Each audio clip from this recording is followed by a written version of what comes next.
Hi, this is Phil from My Online Training Hub, and in this video we're going to look at building an Excel user form. This user form is going to be used for data entry, and we're going to be putting our data into this table.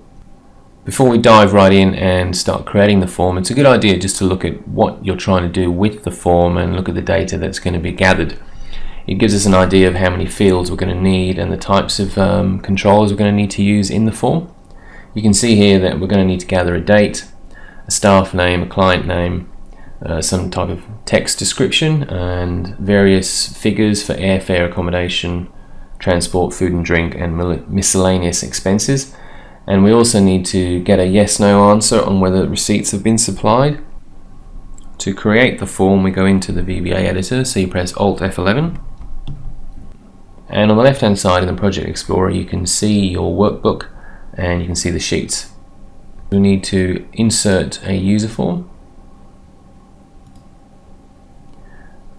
And by default that's called user form 1. So first thing I want to do is change that name. So I'm going to come down here and call this expenses form. That changes the name of the form, and we'll use the name to refer to the form in the VBA code, but we also need to change the caption. So we'll call it something useful like enter expenses. This is what the user will see at the top of the form when the form is loaded. Then insert a date picker. By default this control isn't loaded in your VB editor, so what you'll need to do is over here on the toolbox, right click on the background, select additional controls, and you'll need to scroll down until you find Microsoft Month View Control 6, SP4 here it says. Check that box, click OK, and you'll then find that you have this month view control. So we click on that and then we enter our month view control here. You can drag this around, you can see we've got a 4-pointed arrow there.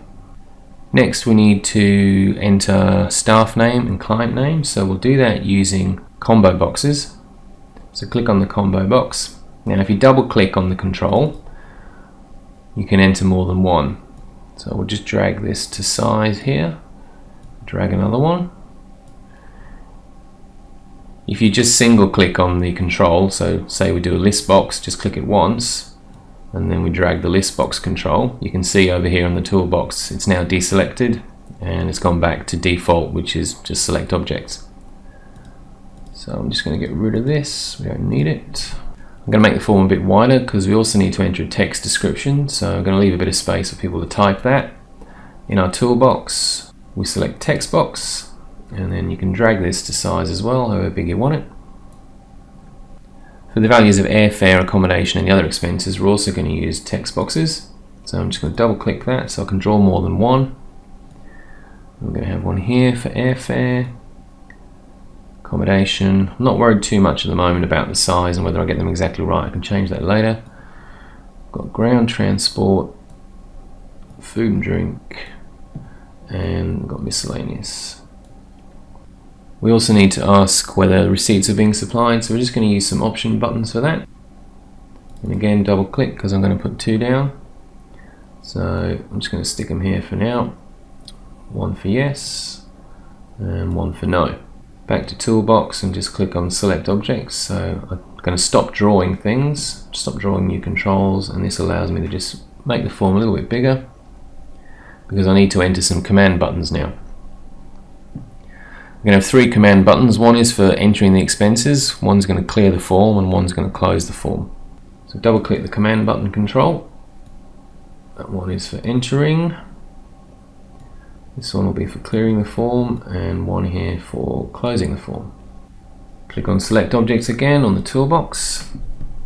Now it's all looking a bit bare because we haven't got any labels or any text describing what it is we're asking to be entered here. So let's add some descriptive labels. We'll double click on the label control and we're going to put one here just above the staff name and another one here just above the client name. The font for those labels looks a little bit small to me, so I'm going to change that, and I'm going to change it on the form so that any subsequent labels will take the new font size. And I've just noticed I've spelled expenses wrong, so let's change that at the same time. Just come down here to the form caption, remove the extra E that we don't need, And if we go here to where it says font, we've got Tahoma. Now when I click on Tahoma, I'll get this extra little button here which gives me more options when I click on it. And by default, any label that goes into this form is Tahoma regular 8 point. Well, I'm just going to make it 11 point. So now when I click back on the form, enter another label, you'll see that's much bigger than the previous label 1 and 2. What I've just done doesn't change label 1 and 2, so I have to go and change those manually. So select label 1, come down here to font, change that to 11. Same with label 2. Every time you select a control on the form, you get the properties for that control displayed in the bottom left, which is the properties window. So I'm changing the font for label 2 to 11. Okay, I don't really want label 3, get rid of that. That was just delete, by the way. We need a label for the description, so let's put one up there. And we need labels for the rest of these controls as well. Not too worried right now where they're positioned exactly or the size. I'll sort that out in a minute. Okay, that's looking a bit better. Let's start giving things meaningful names now though. So I'm going to select label 1 and down here in the properties we have a name, label 1, that's fine, but I need to change the caption, and this is going to be the staff name.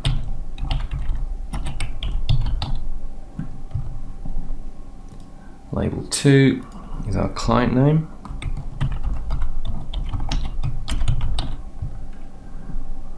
Label 3 our description. Okay, we've got the command buttons now as well, so if we select those, and I'm going to call this one enter expenses, and I'm going to give it the same caption.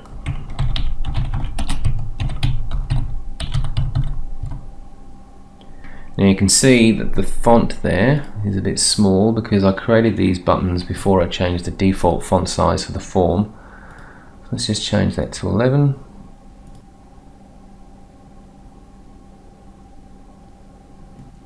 The layout still needs to be sorted out a little bit, and we've got those option buttons as well. So let's deal with the option buttons now. With option buttons, you can only choose one of the options that are available to you. In this case, we're going to have just a yes or a no, but you can have more than 2 option buttons, but you can only ever choose one of them. So let's call this first option button. Because it's to do with the receipts being supplied, we'll call it just receipts. Yes, and this will be the yes button. So we'll change the caption to yes, give it a capital, and we'll change this option button, number 2, to receipts no, because this will be the no button. It's not making sense right now, don't worry, you'll see when we go on a bit further. So again, those fonts are a bit small. I should have changed the default font earlier. So you just need to select the control down the bottom left in the properties window, go to font and just change the font size. Okay. Now for these option buttons, I'm going to use a different control called a frame, because I want to sort of put a border around them, encapsulate them, so it's very obvious that they are part of the same kind of question. We're asking someone, have you given us the receipt, yes or no? So over on the toolbox, I'm going to choose frame. I'm going to draw out our frame. And the way the frames work is you have to draw the frame first, and then you have to select the control and put it in there. So there we go, yes, no. And now those controls are part of that frame. So if I just select the frame, and you can see we've got the 4-pointed cross here, I can now drag the whole lot around and they all move together. Let's change the caption on frame 1 here to something useful, and we'll just say receipts supplied. As I said, with option buttons, they're mutually exclusive, and the way that's controlled is through the group name. So as you can see, I've selected the yes option button, and down here on the bottom left you can see group name. At the moment it's blank. which means for this form, because the no option button also has a group name which is blank, these will actually work as you expect them to. However, if you have a form with multiple sets or groups of option buttons, you need to change this group name, so it's good practice to get into doing this. So I'm just going to call the group name for this receipts, and then change the no group name to receipts also.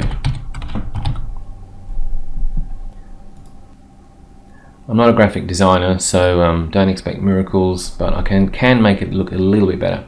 First thing I'm going to do is move this description down a bit and maybe shrink the size. You've got the standard kind of controls that you do with text boxes in Excel.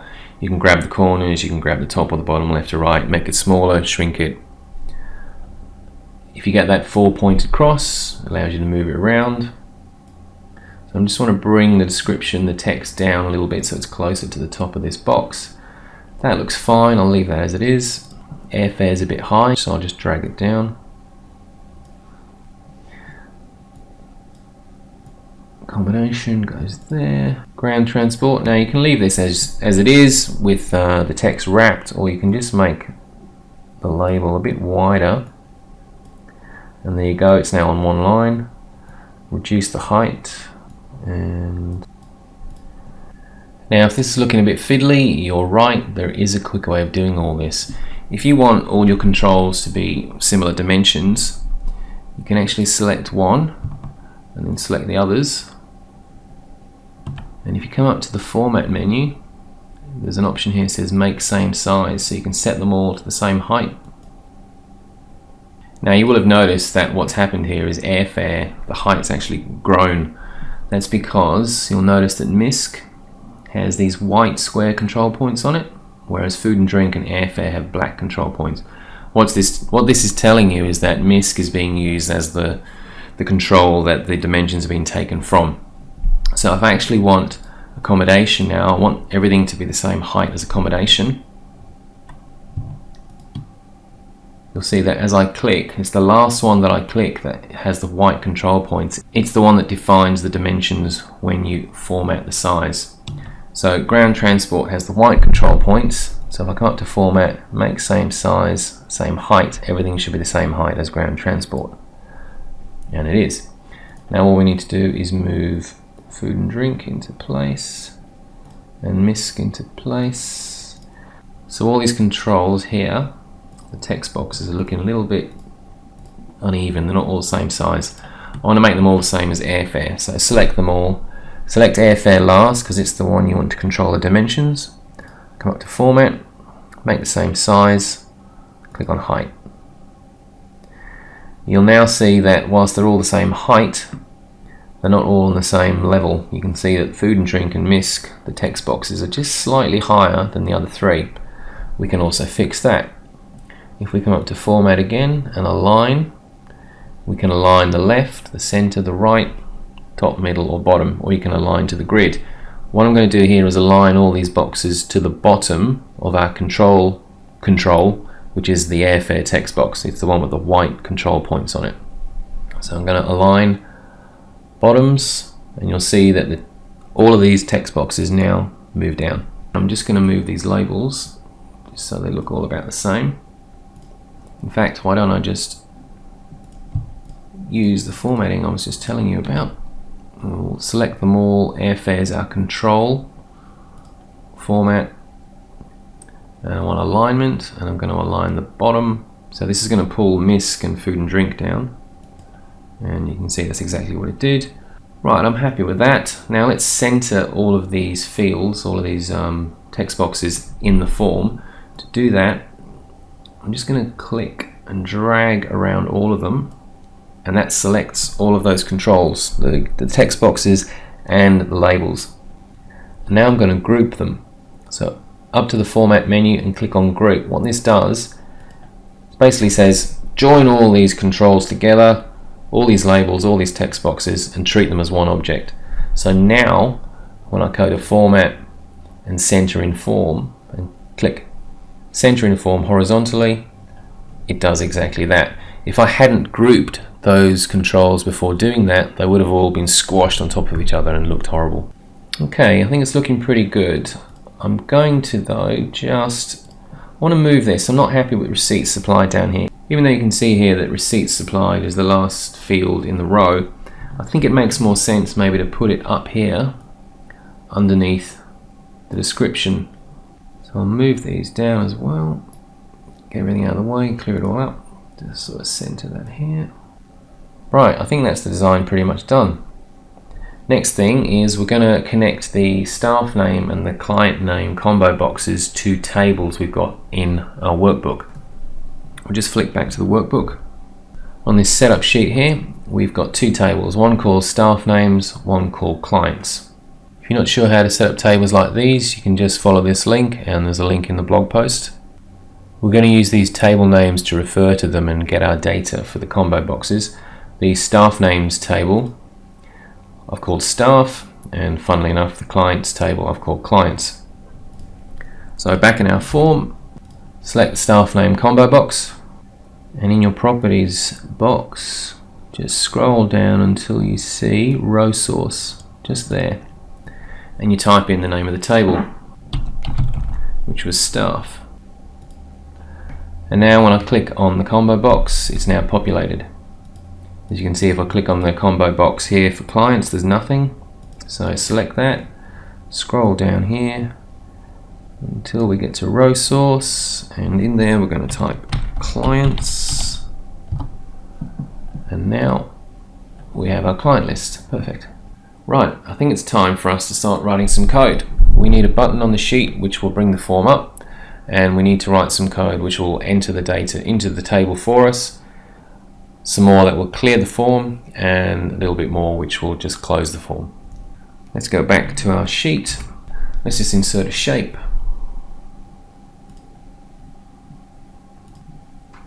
Just going to put it over here. Let's make it a nicer color than that. Make it blue. And I'm going to edit the text.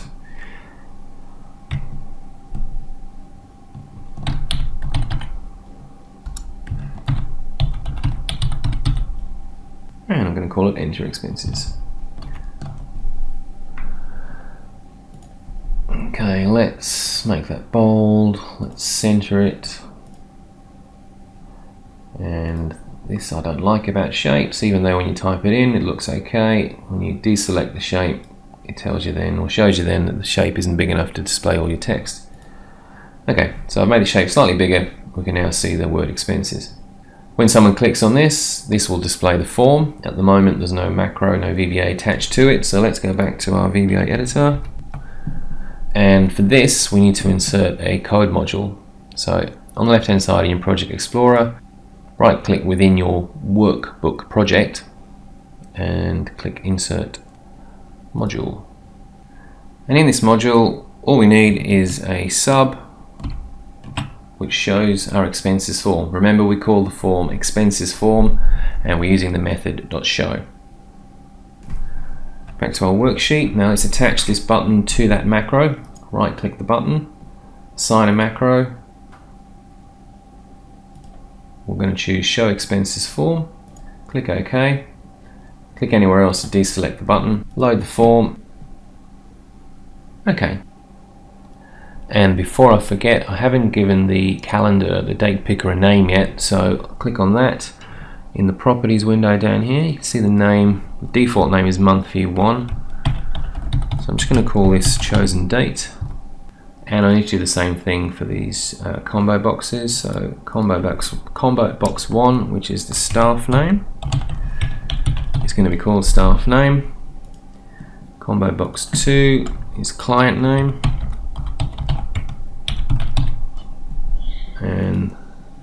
And the description is going to be description. My spelling's terrible.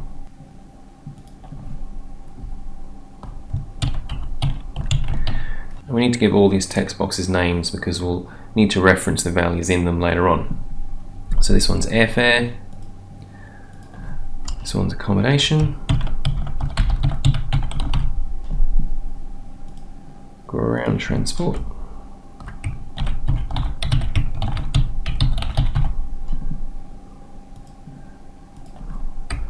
call this one food drink,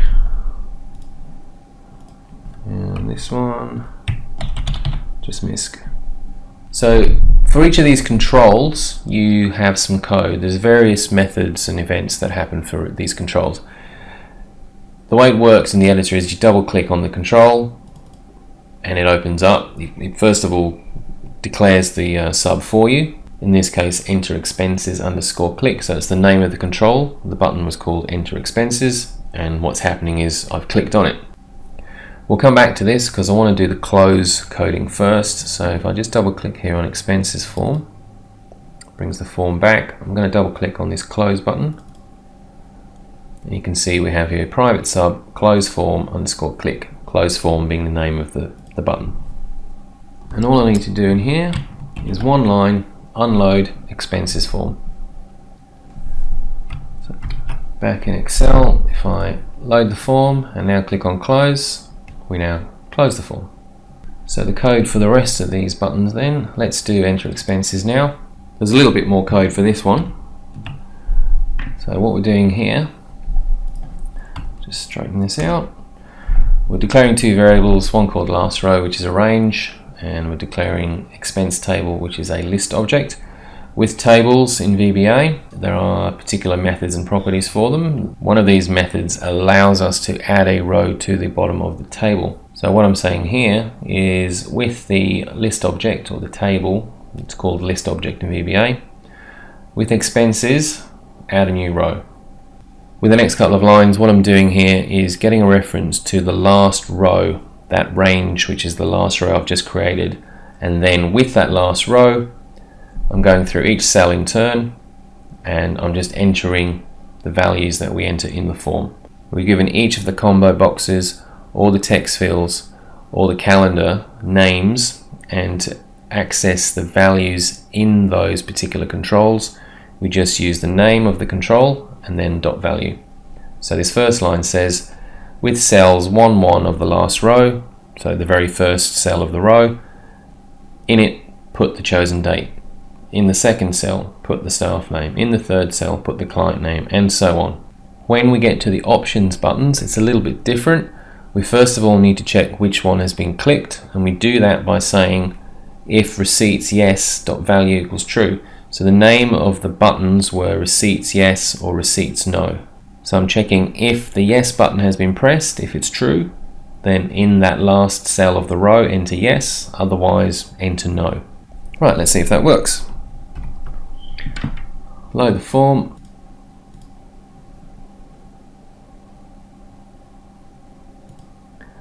So this is the 11th of June. Choose a staff member, client name, put in a description. Am I supplying receipts? Yes, I am. How much is my airfare? 350. Accommodation 150. Ground transport 50. Food and drink 67. And miscellaneous expenses 33 bucks. Now I'll just move the form down. When I click on the enter expenses button, you'll see a new row being added here where row 8 currently is. And that's how it works. You can see that our totals have all been updated for us in the table. And I can now enter another row of information if I like, or I can clear the form or close it. At the moment we don't have any code for clearing, so that won't work if I press the button, but we can close the form. Let's go back to the VB editor and we'll just finish this off by entering some code to clear the form. Double click on the clear button. With the code that's going to reset the form, I'm going to use this in a couple of different places. So I'm going to write a sub to do this, and I'm just going to call this sub reset form. And I'm just going to get that out of the way, and I'm going to put in the code for my reset form sub. What this code is doing is saying for every control in the expenses form controls, so the group of all the controls in our form, it's going through and it's using a case statement. It's saying if we have a text box control, then set the text to blank. If we have an option button, set all the values to false. And if we have a combo box, we're going to set the value of the list or the chosen value of that combo box to -1, which means reset it to nothing. There'll be nothing chosen. The last thing that we're doing is resetting the chosen date in the calendar to today. We're calling the function date, which returns today's date. I'm going to use this reset form sub in a couple of places, as I said. First one being here in the clearform_click sub. So when I click on that clearform button, it's going to reset my form. I'm also going to use the reset form sub when we initialize the form. So whenever the form is loaded or displayed on screen, it initializes. We want to make sure that all the values in the form are cleared. There's a special sub to do this, and it's called Userform_initialize. And in here, I'm just calling reset form. If there are other things you want to do when you initialize the form, you can put the code in here. If you have some default values that you want for certain fields or controls, then you can set these in here. Okay, I think that is our form complete. Let's just go back to Excel, run the form. Let's try entering some more things here. We've got 19th of June, Rick Grimes, visited Winterfell.